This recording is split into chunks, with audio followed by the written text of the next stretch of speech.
pernah kami alami. Perkenalkan nama saya Rizka Febrianti. Saya Jilan Falzaya. Saya Roslin Natalia. Oke, dari Roslin, apa pengalaman horor yang pernah kamu alami? Jadi dulu itu pas sekitar masih umur 6 atau 7 tahun, itu pas itu kan jam 12 malam itu abang saya main bola depan pintu kan saya tutup. Nah, di samping pintu itu ada jendela. Abang saya main jendela situ dipantul-pantulkan ke pintu. Terus saya datang, lalu saya bilang, "Bang, open." Saya berdiri belakang pintu yang dimana di samping pintu itu tadi ada jendela. Saya berdiri situ, terus nggak lama setelah abang saya ngoper ke saya, abang saya nunjuk, "Apa di belakangmu?" Dia ngomong gitu. Dari situ saya langsung nengok ke samping. Ternyata di samping itu ada sosok kuntilanak yang berdiri melihat ke arah kami. Habis dari situ saya langsung lari pergi nyari bapak saya dan teman saya.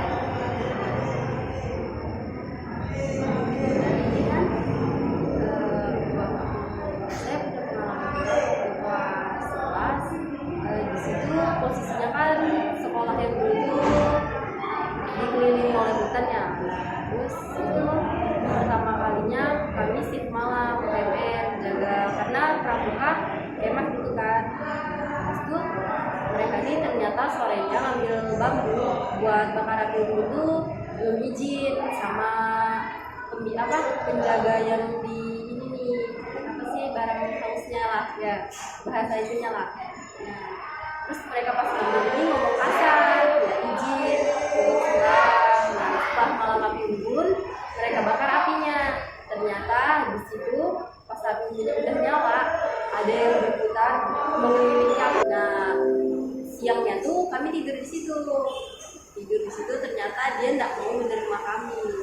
Jadi kami tidur di situ, selama kami diam di situ, mereka mengganggu. Pokoknya kursi digerak-gerak, mereka merayap di apa namanya?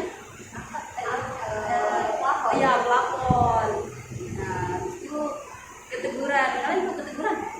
Nah, ya katanya itu. Nah, jadi saya ini keteguran kan, besoknya sakit. Nah, dari situ udah kayak berapa hari kemudian karena sekolah tuh gara-gara pramuka kemah jadi disamatin gitu kan karena banyak yang kerasukan. Nah, itu mulai dari kemah itu tidak pernah sudah kemah malam karena takut kejadian lagi. Ya, gitu sih. Rizka ada pengalaman horor?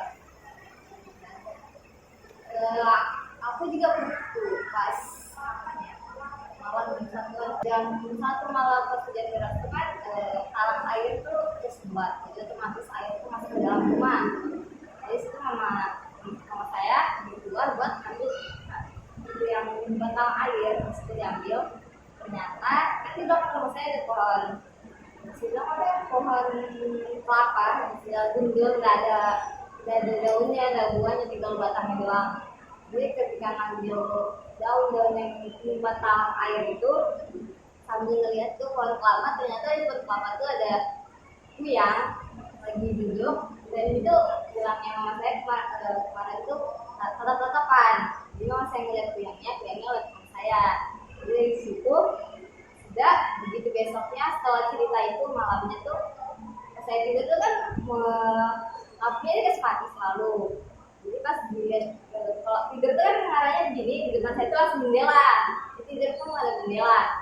Dari situ ada orang ngintip dari ventilasi jendela tuh ngintip nggak tahu siapa.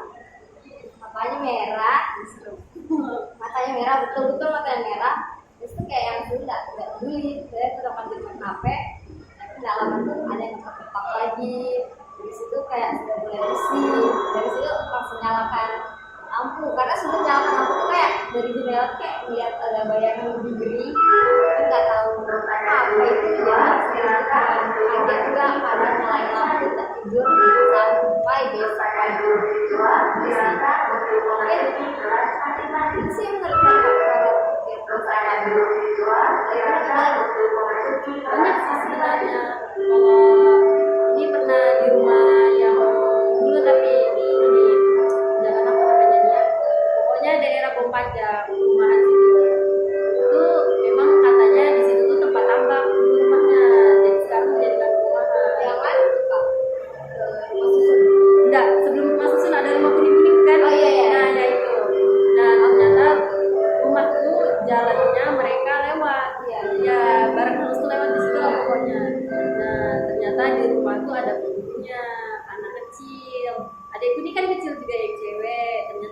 mirip sama itu. Nah, iya. Nah, jadi waktu itu pernah ini ke dapur, terus kirain adek yang ngikutin ke belakang kan, jadi kayak nggak terlalu malunya.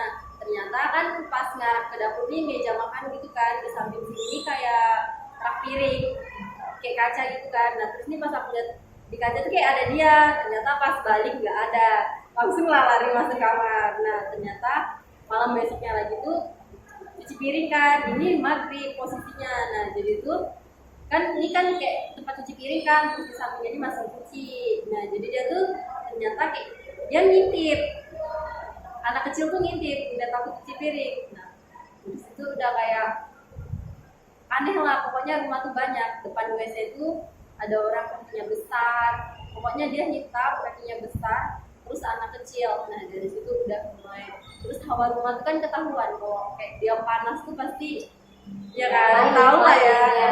Lain serap Ya gitu pernah memang. Jadi dari situ udah ya tidak nyaman tinggal di situ, jadi ya pindah juga. Nah terus yang di rumah sekarang ini ternyata walaupun horor tapi aman-aman aja sih.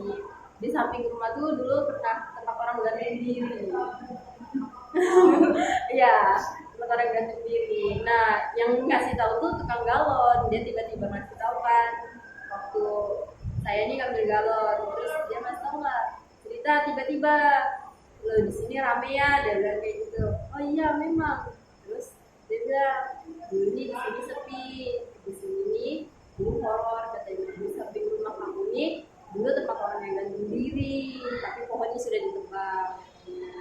Nah dulu tuh pokoknya arwahnya tidak tahu lah bagaimana, pokoknya di tempat situ tuh pokoknya sepi. Kalau maghrib tuh tidak ada suara, tapi memang sampai sekarang sih kalau udah mau maghrib nggak ada suara sampai malam, pokoknya pagi baru lagi.